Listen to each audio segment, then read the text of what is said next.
Howdy, Chris here. Welcome back to Garage Noise. Today we're going to be talking about primer. We're going to talk about how to mix primer, how to apply primer, how you want to prep out your body filler before primer, and then we'll talk about how to sand and prep out that primer for paint. There's some things you need to know to get the best results possible. So I'm going to walk you through that entire process. We'll also talk about block sanding and how to verify that everything is straight before you apply your base coat. I am going to include with this a PDF file that's available for you at garagenoisegear.com. This is going to have an outline step-by-step of how to go through this process, what to pay attention to, what to watch out for. That's just a good resource to look back on and verify that you're understanding what you need to do before you apply your paint and your clear coat so you get the best results possible. We're going to be working on this Dodge Stealth today. So previously we did the body repair. We have this door here which we did the body work on. Check that out on my channel. I'll leave a card up above if you want to check out that video. This is all ready for primer now. So we finish our body work in 320 grit scratch. That's what we apply our primer over. That's coarse enough so the primer adheres properly, but it's not so coarse that that primer is going to dry and shrink into those scratches and then create problems in your base coat and your clear coat. We're going to finish masking this up. We're not going to cover this entire vehicle. We're going to be spraying with a very low air pressure. But let's finish masking this off, and then I'll share with you what primer we use and how to mix up primer properly.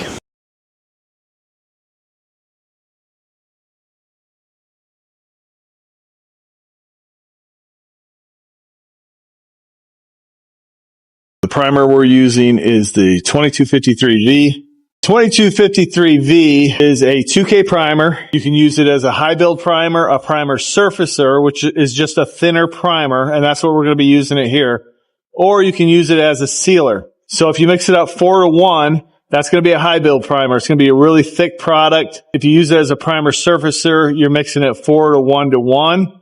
So 4 parts primer, 1 part of the activator. We're using the slow activator. And then 1 part urethane reducer. If you want to use it as a sealer, it's 4-to-1-to-2. So 4 parts primer, 1 part activator, and then 2 parts urethane reducer.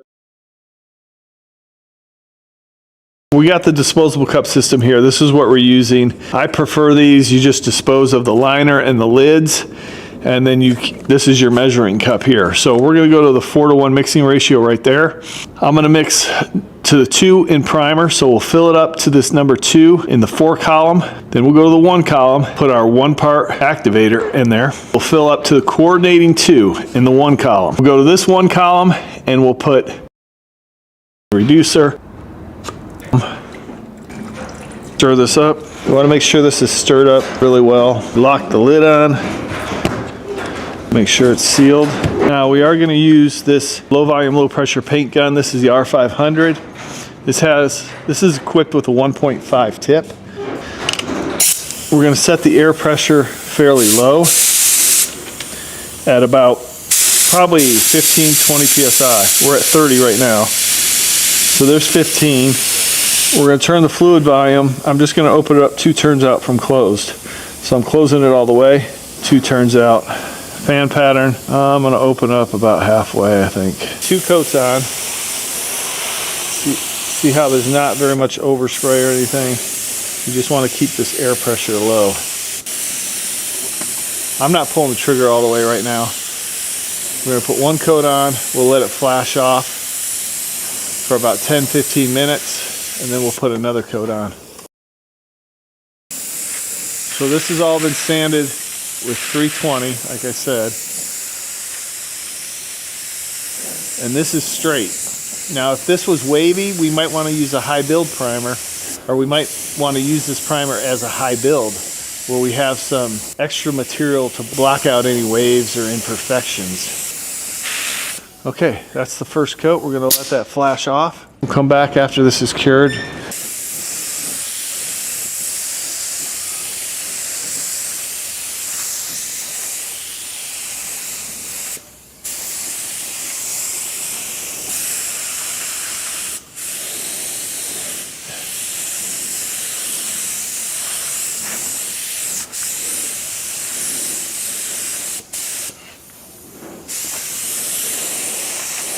We're we're going to start by block sanding this with 320 grit sandpaper. We are going to start off by adding some guide coat.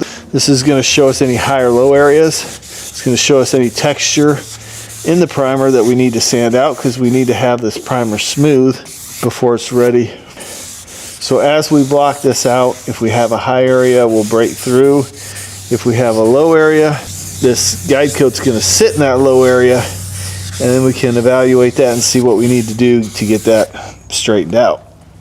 I'm just going to start back here. We're going to work our way forward. We'll finish this before we paint with 600. So we're going to go kind of use the block at an angle. Block it in one direction, then we'll block it in the other direction.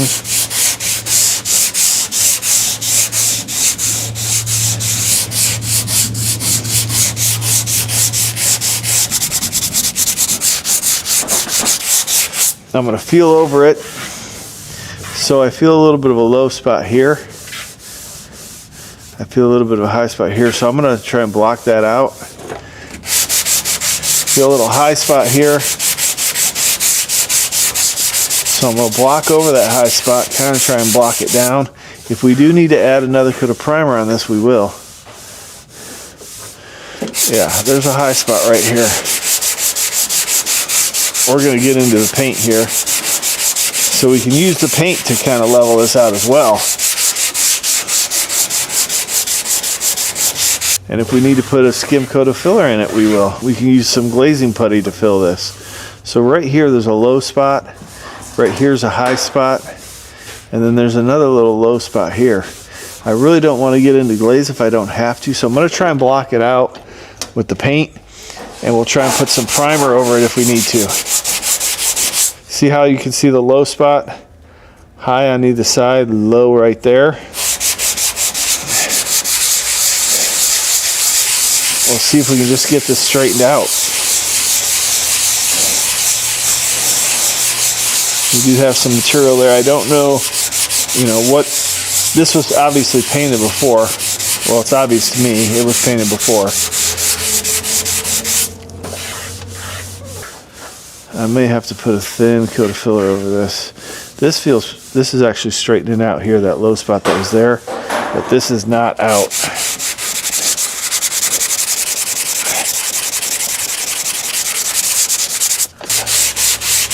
Let's see if that's bare metal. Nope, that's not bare metal. This has got some kind of primer underneath it. Might have enough material here so we can block this out and just primer over it.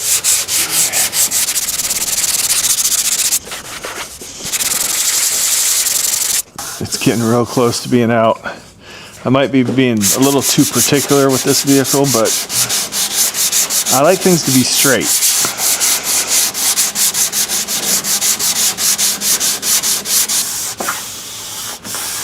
That is much better, much better there. I think we're going to be good there, right here. So let's block the rest of this. Well, the nice thing about this guide coat is you can remove all that texture. You can see where that texture is, and this gives you a great idea when that texture has been removed. The reason I'm using a small block and not a long block is because this is a small area and it does have some contours in it, and I want the block to lay flat against the panel. It's important that the block not teeter on that panel. It lays flat against it. Now, most cases you want to use a longer block, a block that's going to cover the majority of the surface area or the repair that you're blocking out.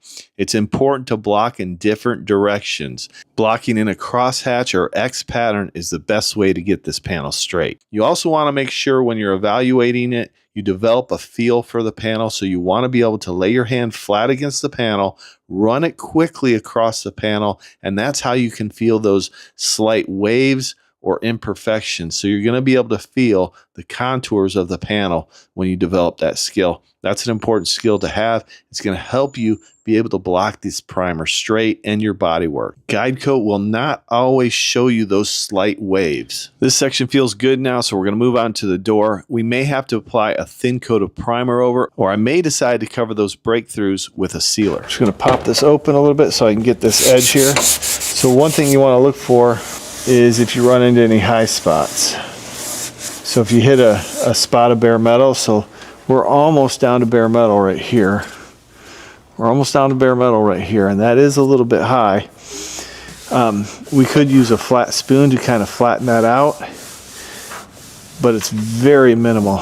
When we put a thin coat of primer over this, we'll be able to block that totally flatten out.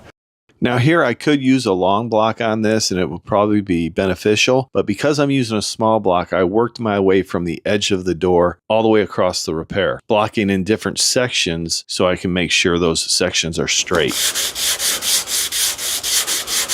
I need to sand in this door handle opening so I make sure that primer is smooth for when we insert that door handle. Now when I feel over this, hold my hand flat, feel quickly across this panel. And you want to feel in this direction too, up and down as well. Because sometimes what you'll find is you got a flat spot somewhere. This is why we block in all different directions. So right here is a slight flat spot, but it's not terrible. So this is maybe a little bit high or a little bit rounded. So we're going to block it down just a little bit. I get a lot of questions, what do I do if I run into a high spot when I'm blocking out my primer? So if you break through into bare metal, you've got a high spot there. You can tap that down and you can use a spoon, a flat spoon, or a body hammer, but you want to make sure you don't dent it. So I prefer a flat spoon to kind of level it out. You can use the pick hammer too. So you could use a pick to tap that high spot down. You want to be careful using the pick end of the hammer, but if you want to just tap it down a little bit and put a skim coat of polyester glazing putty, that will work as well. So right here, we broke through into body filler, which is fine because we're going to put one more coat of primer over this. Feeling all different directions. And this feels good this way too. That feels good. Now down low here, we're just going to sand this with a DA and a piece of 320. So we're going to use an orbital sander because we're not concerned about this being straight. It's covered by the cladding. We just need it to be nice and smooth. So I'm just going to run around the edges with this 320.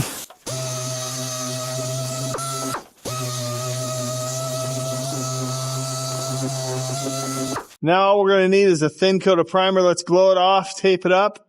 We'll put another coat of primer over this. And once we have a thin coat of primer over it, just a primer surfacer, we can go over this with 600 grit sandpaper and we'll be ready to go. I'll blow it off here and then we'll use a little bit of spray weight glass cleaner. This is a water-based cleaner. Just wipe it down, remove the dust before we mask it off. I'll use this soft edge masking foam to mask off the jam so we don't get any overspray or primer in the jam. We'll just lay it in the jam and then shut the door. Remember, if you're looking for any of these products that I use in these videos, check down in my description. I'll leave links to all these different products.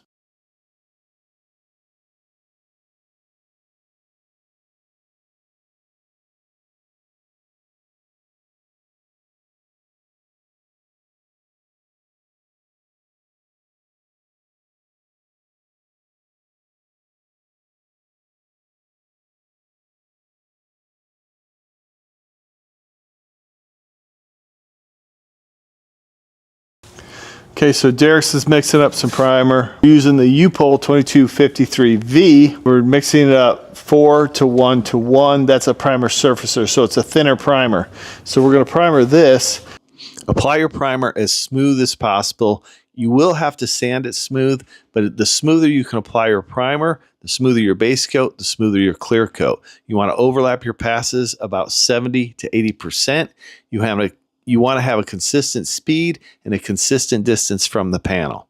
As far as your gun settings, I apply my primer about 15 to 20 psi on the air pressure and about 2.5 turns out from closed on the fluid volume. Next is the step to apply our base coat and our clear coat, and I'm going to walk you through that entire process step by step, all the tips and tricks and techniques you need to get an excellent finish. So be sure to tune into that video next week. If you found this video helpful, be sure to smash that like button and subscribe to the channel, and don't forget to turn on those bell notifications so you don't miss any upcoming videos. I appreciate each and every one of you watching, and we'll see you on the next episode of Garage Noise.